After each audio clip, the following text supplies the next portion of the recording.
Bien, muy buenas tardes a todos, colegas. Eh, Gracias por la oportunidad de poder participar también en este concurso, presentando este trabajo de investigación. Me presento como residente del Hospital María Auxiliadora. Mi nombre es Sonia Pérez Cabero, donde pudimos realizar este trabajo en esta institución, ¿no? Bien, bueno, como sabemos, la alta prevalencia de diabetes hoy en día, ya que es una enfermedad que está de moda, más aún con el proceso de la pandemia, vemos que quizás aquí 20, 25 años, esta prevalencia actual pues aumente en un 50%. El problema es que muchos de los gastos a nivel mundial, casi un 10%, se basan en esta enfermedad y en sus complicaciones, ¿no? Complicaciones micro, macrovasculares que se van a ver con los años. Entonces, esto considera una alta letalidad con el tiempo. Se dice que 1,5 millones de muertes se han dado en el 2012 solo por diabetes y hasta 2,2 millones por enfermedades crónicas, ya sea por alguna antecedente cardiovascular, alguna enfermedad infecciosa tipo tuberculosis asociado a hiperglicemias con respecto a mortalidad.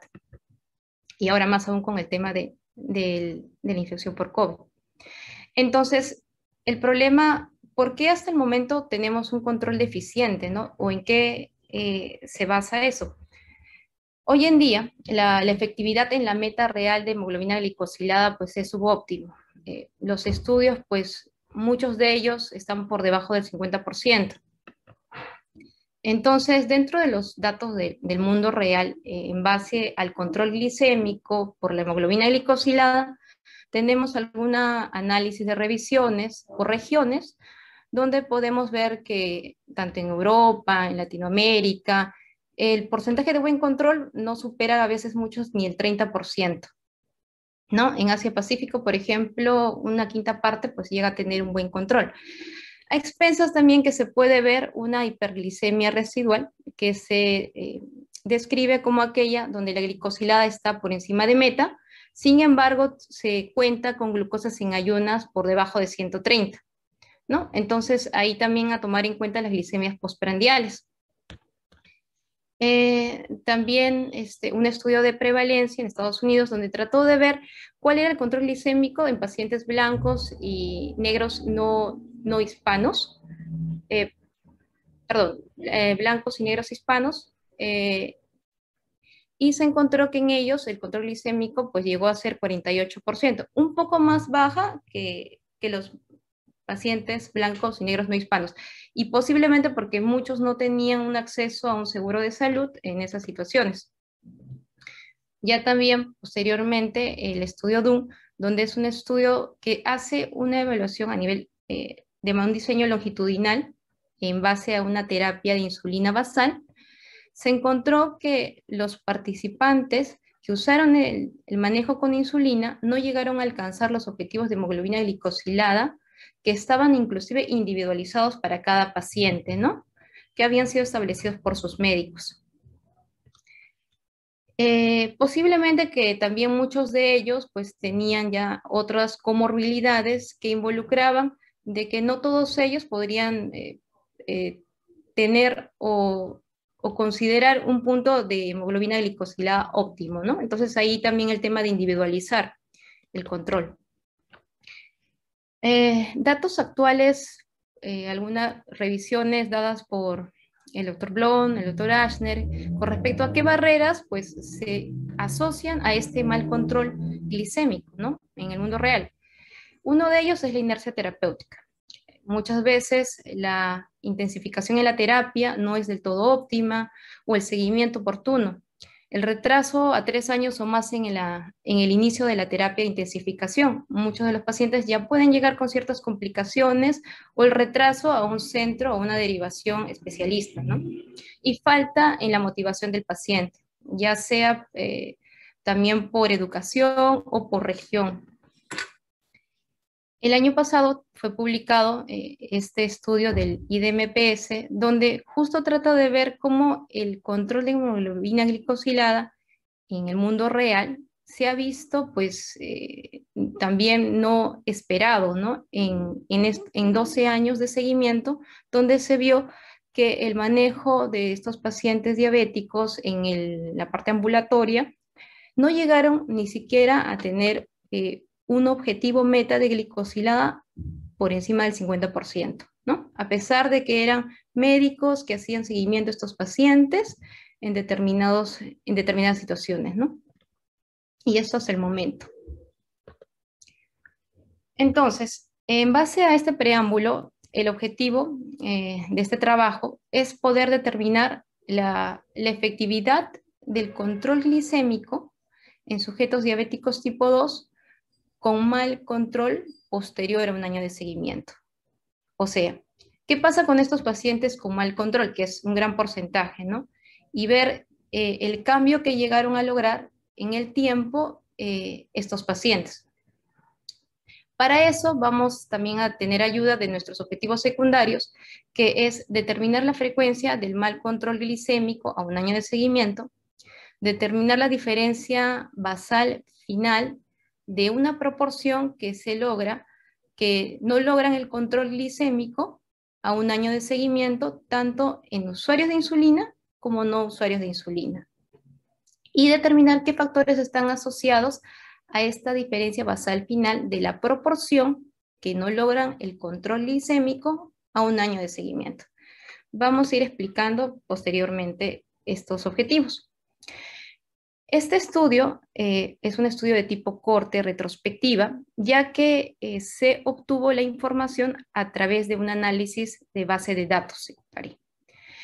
La población pues incluye a todos aquellos pacientes que acudieron al servicio de endocrinología de forma ambulatoria de nuestro hospital y que fueron registrados en un programa de vigilancia proporcionados por el Ministerio de Salud a partir del 2015 al 2019, donde se valora el control por lo menos a un año posterior de la primera evaluación.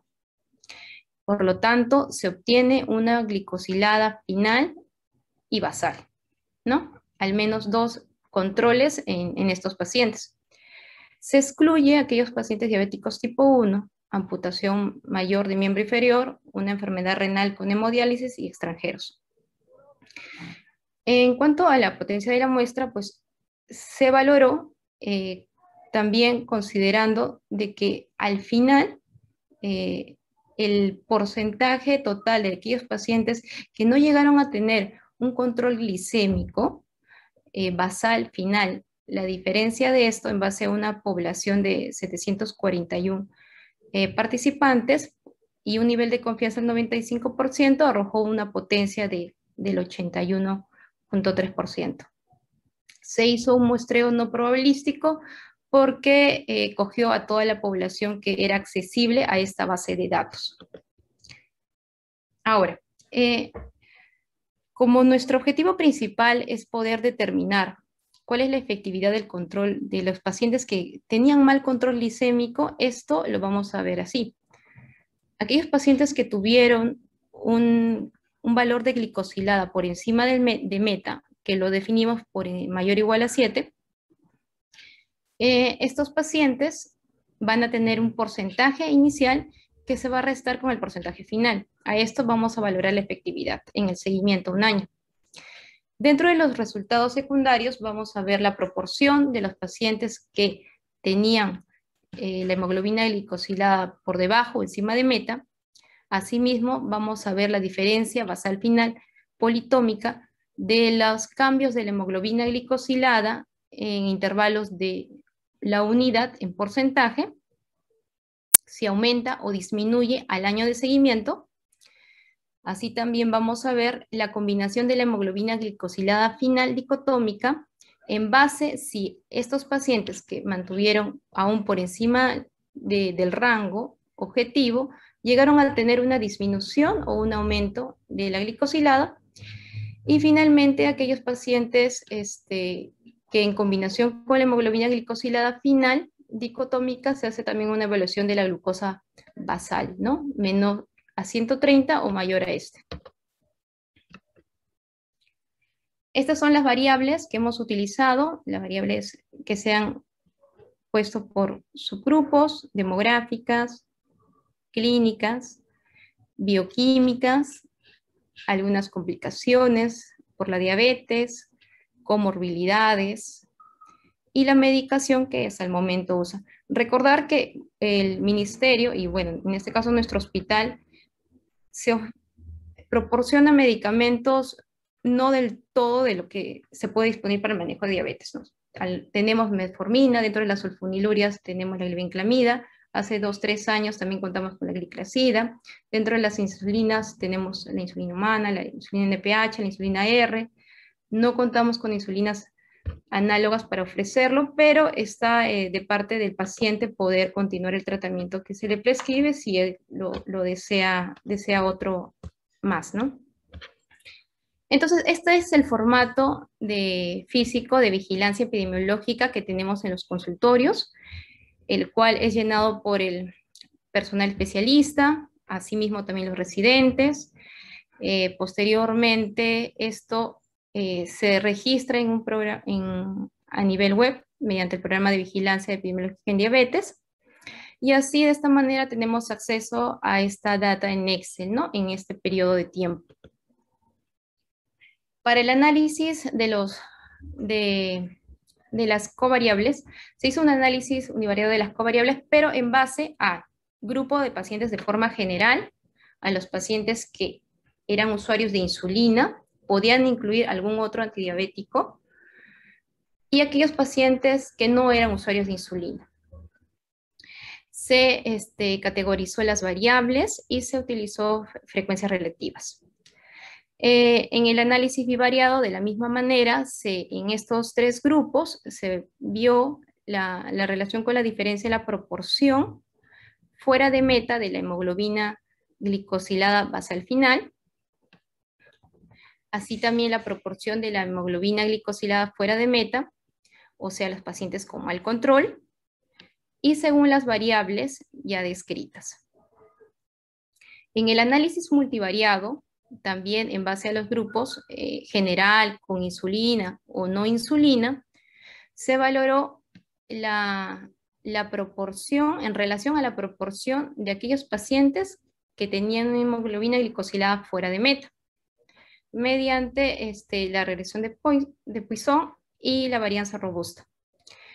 Y también se hizo el análisis crudo y ajustado con un intervalo de confianza del 95%, ¿no?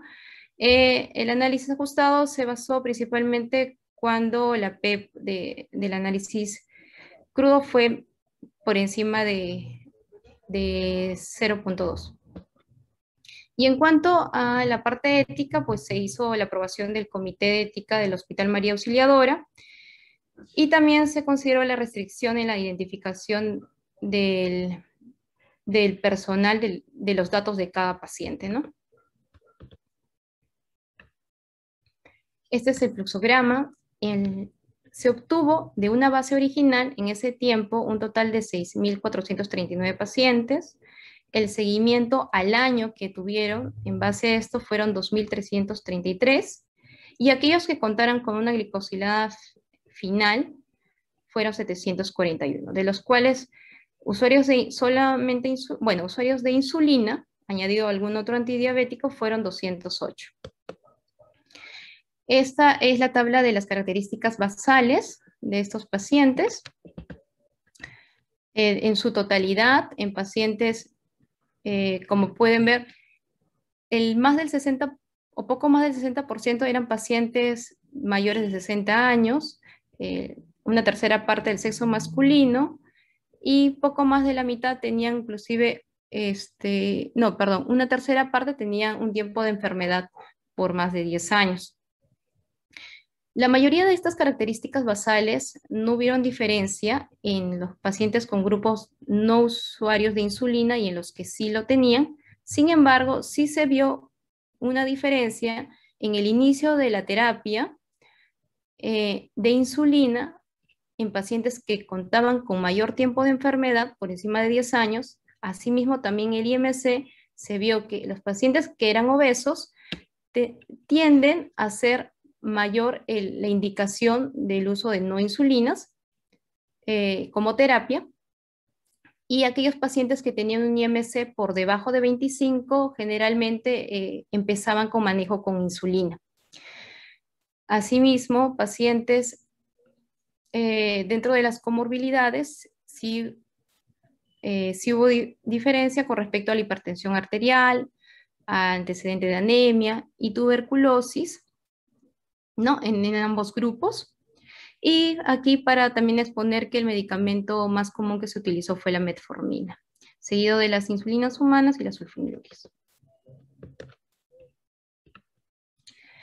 Esta es la tabla donde expongo el resultado final, ¿no? En base a nuestro objetivo, donde se obtiene una proporción de pacientes con mal control al inicio del estudio y al final, ¿no?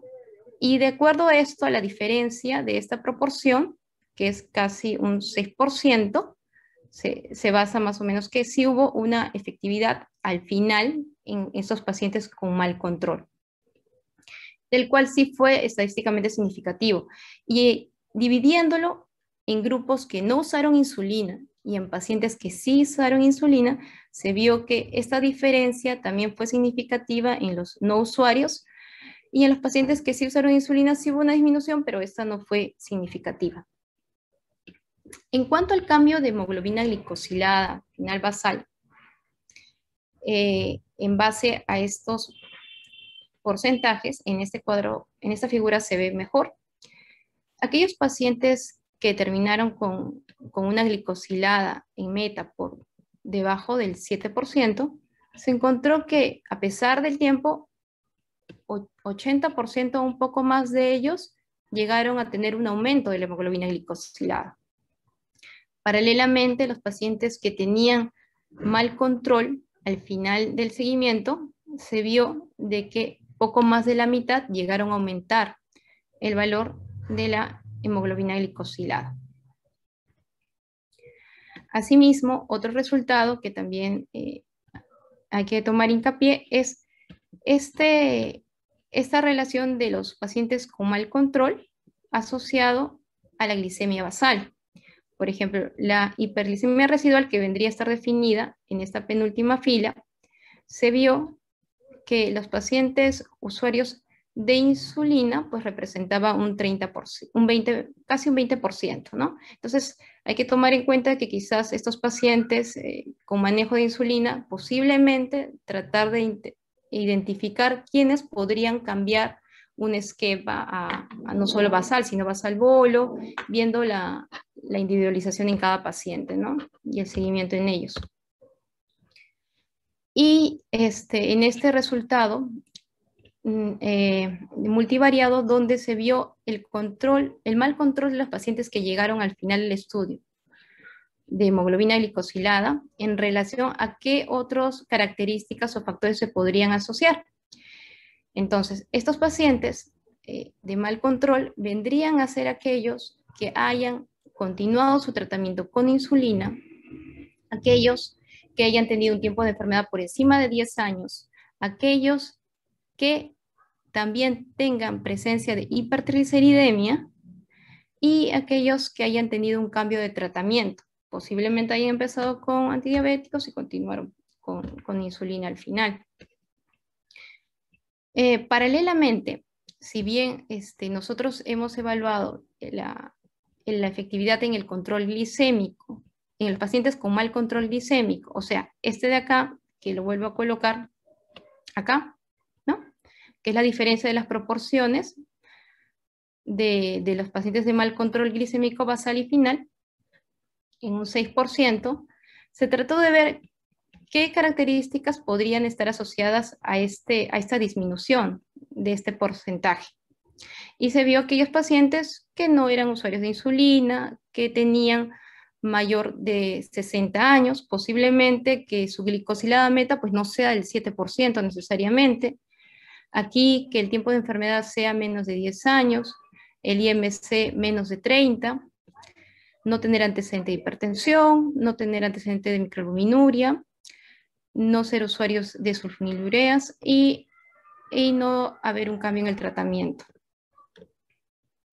Ya finalmente aquí también mostrar que los pacientes que terminaron con mal control glicémico al hacer un análisis de sensibilidad, pero en el grupo no usuario de insulina y en el grupo que sí usaba insulina, se vio que la hipertrigliceridemia era un factor asociado a este mal control, ¿no? En el tiempo, ¿no? Principalmente. Por lo tanto, nosotros nos encontramos casi en ese porcentaje que los estudios últimamente también nos muestran de pacientes con mal control glicémico, que nos ponen un número, más de 7, ¿no? Aquí estamos nosotros al final en este estudio, un 60,7%, y ver que también qué escenarios se muestran en estos estudios. Por ejemplo, en este estudio en China publicado el año pasado, donde trata de exponer mediante un estudio de tipo transversal en hospitales secundarios terciarios, donde se supone que hay especialistas que podrían intensificar en el tratamiento de estos pacientes, ¿no? Sin embargo, existen varios factores asociados al mal control. La adiposidad, carga familiar de diabetes, la duración, la comorbilidades como hipertensión y el aumento de la dosificación de insulina.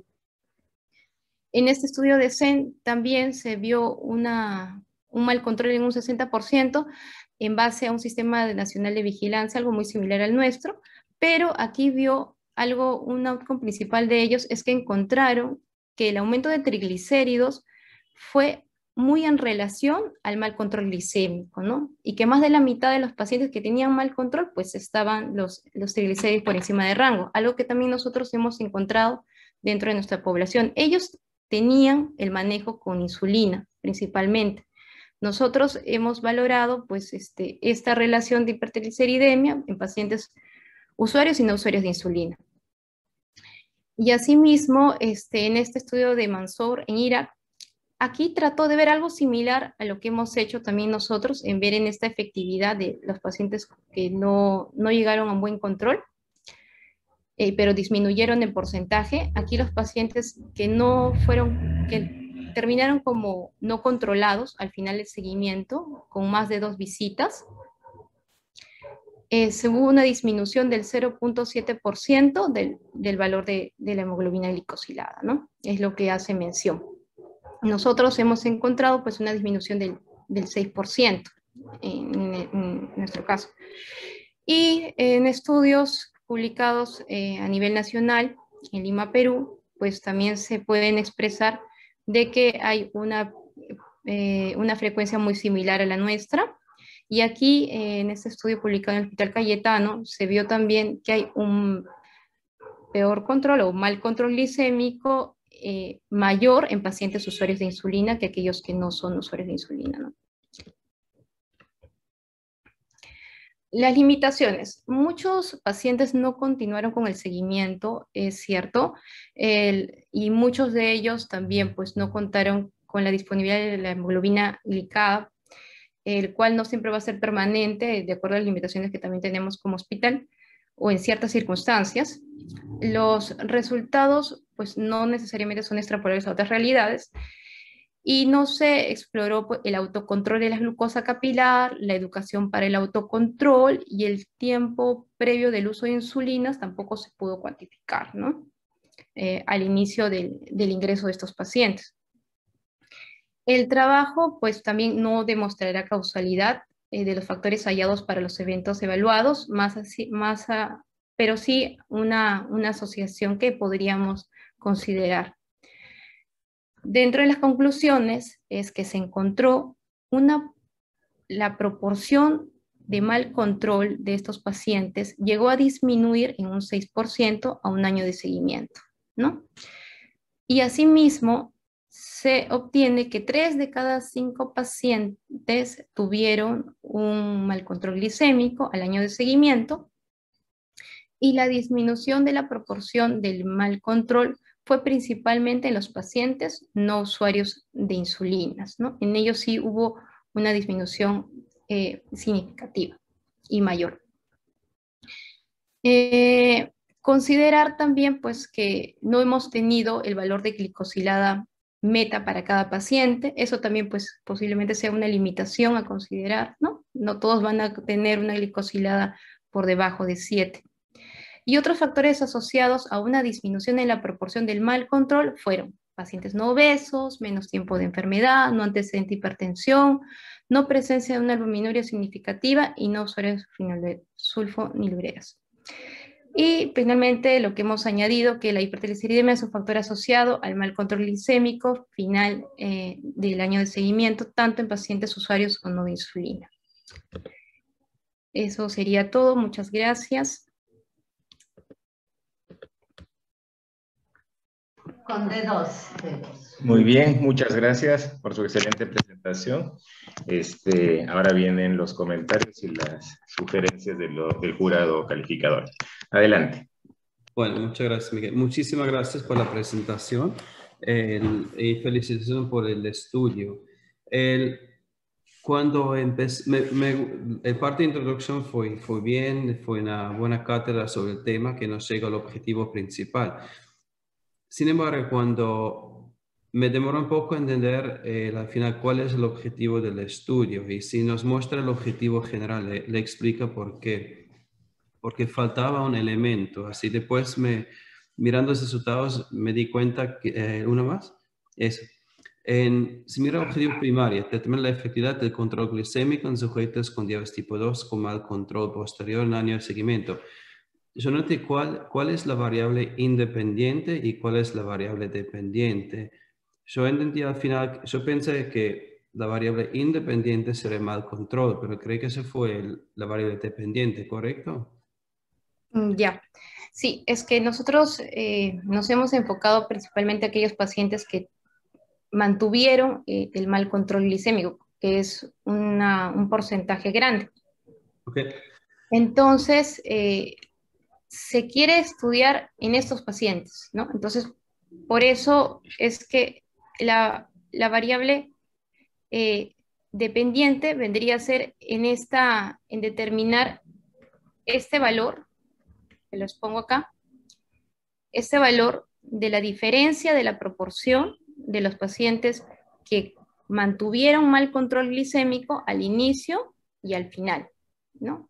Okay. Y esta diferencia, pues, se realizó mediante una prueba Z y es en base a eso donde se hizo la relación, ¿no? Con las otras variables. Perfecto. Pero eso en teoría sugiere cambiar un poco el objetivo principal para que quede más claro. Por eso el cambio de la proporción en teoría es control de la diabetes, es el desenlace. Y según cuando lee el objetivo principal, yo entendí que el mal control es la variable independiente o la exposición. Y porque falta unas variables. Y yo creo que al final lo que hicieron son identificar o mirar asociaciones entre predictores y del mal control de pacientes.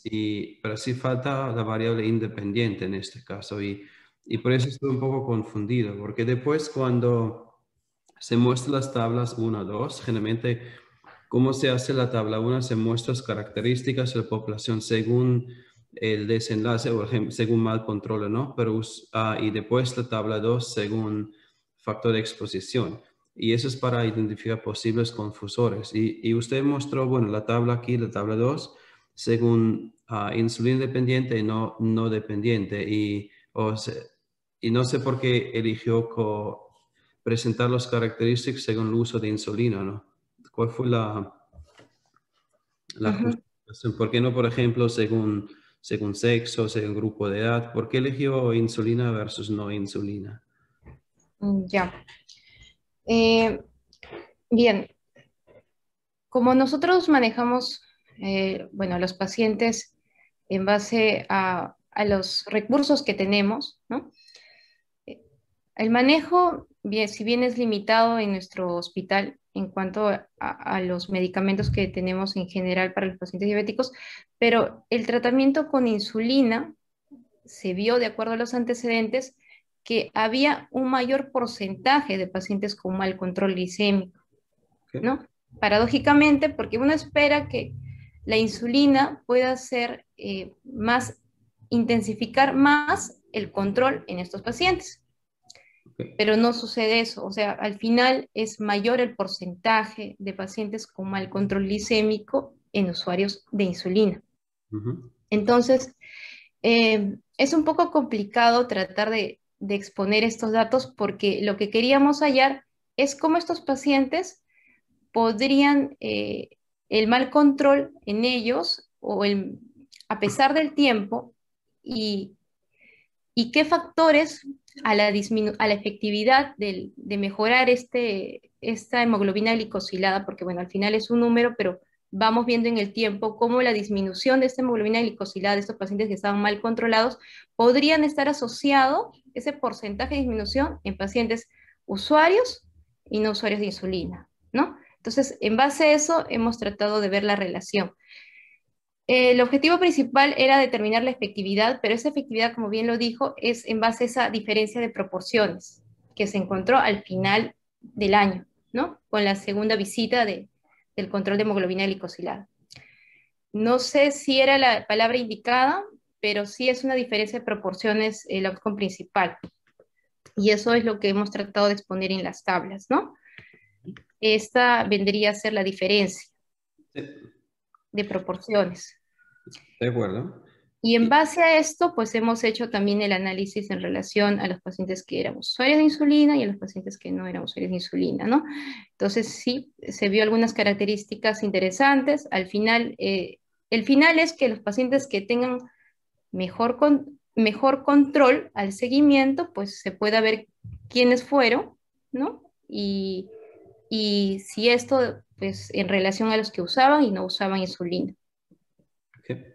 Bien, si quedamos en esta tabla, el desenlace de la variable dependiente es la diferencia glicosilada, eso queda clarísimo. Y usted recién habló o presentó un objetivo mucho mejor, es entre los predictores. Ustedes están buscando los predictores de un mal control de los pacientes con diabetes.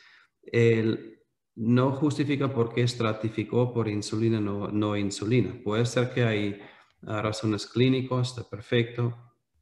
Generalmente se estratifica por una variable si se piensa en modificación de efecto. Si podría ser también, usted puede ver si el uso de insulina modifica la asociación entre predictores y el mal control de diabetes, de la glicosilada, de diabetes.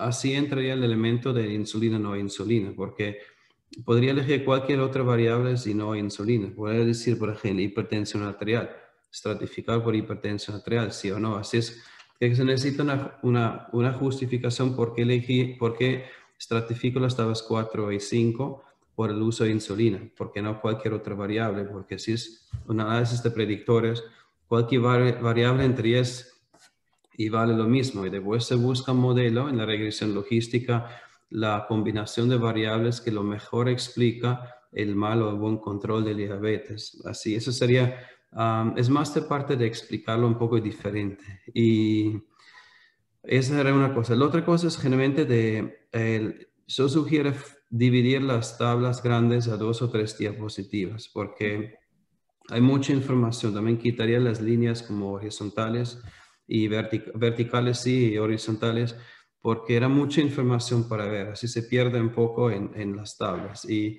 sé que tiene mucha información, pero a veces es mejor dividirla a 2 o 3 diapositivas y no pasa nada. El mismo con métodos. Sería bien, como mencioné en las presentaciones anteriores, quizás dividir un poco las tablas a 3 o 4 diapositivas y tiene tiempo para presentar, así no les quita mucho tiempo, pero queda un poco más mejor estructurado y se puede seguir en un orden distinto y con letras un poco más grandes. Y en Zoom es fácil, podemos verlo, pues si presenta una Laura grande en un congreso de IPER con miles y miles de personas, así de la última fila no van a ver nada. Bueno, mi Correcto, comentario, felicitaciones gracias. por el trabajo y le paso al doctor Moisés para sus comentarios. Gracias, doctora Pérez, ¿cómo está? Buenas tardes. Buenas tardes, Carlos. Sí, efectivamente, este es un estudio muy interesante, tiene una base de datos interesante, pero en diferentes momentos del estudio la variable dependiente cambia. En la primera tabla podemos verla, donde habla usted del 6% de diferencia entre las proporciones. Podemos poner en modo de presentación para poder leer un poquito más grande. Ujú, Y yo entiendo que aquí de los 494, 67% tuvieron una hemoglobina basal mayor, ¿no? Mayor a 7, o sea, no estaban controlados. ujú, Luego, cuando el, luego hay una evaluación final en la que se encuentra que en 450 personas, 60% no, tampoco están controladas, ¿de ujú. acuerdo? Ahora, esta es una medida agregada, grupal del número de personas que tienen una característica. Digamos, este porcentaje es solo, no hay forma de asociarlo por su naturaleza, como está construido, no hay forma de asociarlo con otras variables, otros predictores. Entonces, cuando se muestra una tabla de este tipo y se incluyen resultados secundarios, digamos, entonces ahí ya se complica bastante el asunto porque uno no está, digamos, preparado para esta estructura, puesto que el análisis termina ahí donde dice donde termina la comparación Z, que es en valor P, diferencia final basal 0,01, por ejemplo. Ahí debería terminar esa tabla. Y ya los otros resultados secundarios, digamos, podrían mostrarse como un adicional. Y ese sería un solo trabajo. Ese sería, en mi entender, un solo trabajo, no requeriría más. Es importante ver cómo cambia en un año. Habría que preguntarse por qué cambia en ese año, qué es lo que ocurre, que hay esa variación, o sea, a qué están atribuyendo esa variación, pero así como está la estructura del análisis grupal agregado, decimos, no es posible saberlo. La segunda forma de proceder aquí es saber cómo cada uno de los individuos, cuál es el estatus. Al comienzo no estaba controlada y luego, un año después, ver si estaba controlada. Entonces, las personas que no estaban controladas eh, tienen dos desenlaces. O se controlaron al año siguiente o no se controlaron. ¿Cuántas de estas hubieron? Significaría dejar de lado aquellas que sí estaban controladas en el basal. Y entonces ya ahí tenemos una nueva base de datos con datos individuales de personas que en el basal no estuvieron controlados, pero después de un año pudieron o no estar controlados. Y esa base de datos individual, de datos individuales, se puede someter a múltiples análisis de regresión para saber qué variables están asociadas. Entiendo que ese análisis no está acá en el estudio. Una tercera forma, una tercera transformación de la variable dependiente es, bueno, cambiar de variable y usar efectivamente la hemoglobina glicosilada de inicio y final para ver cómo ha fluctuado, de repente empeorado, mejorado, y ver qué variables se asocian. Ese es el análisis que se ha mostrado al final, donde se muestran análisis, los niveles de hemoglobina glicosilada y sus fluctuaciones. Ujú, Y en esto trato de decir que hay tres análisis posibles. En esto nos ha mostrado solamente dos. El del centro, el medio, digamos, no está aquí y hubiera podido probablemente tener más impacto que esta primera tabla que está mostrando. Ese análisis con una base de datos individual que se podría lograr es, eh, es bien interesante, porque tiene una base de datos individual, ¿no? Por sujeto. Esa es una cosa. La otra cosa es que efectivamente hemos visto varias presentaciones, incluida la suya, en la que justamente las tablas desde un inicio no se construyen en columnas según el predictor principal, o perdón, el desenlace, la variable dependiente. Y eso distrae mucho eh, tanto a usted que está tratando de explicar la idea y los resultados del estudio, como a quienes están tratando de entender lo que ha hecho. Porque típicamente uno elige cuál es la variable dependiente, estructura las tablas con las columnas reflejando la variable dependiente y mantiene este esquema de comienzo a final.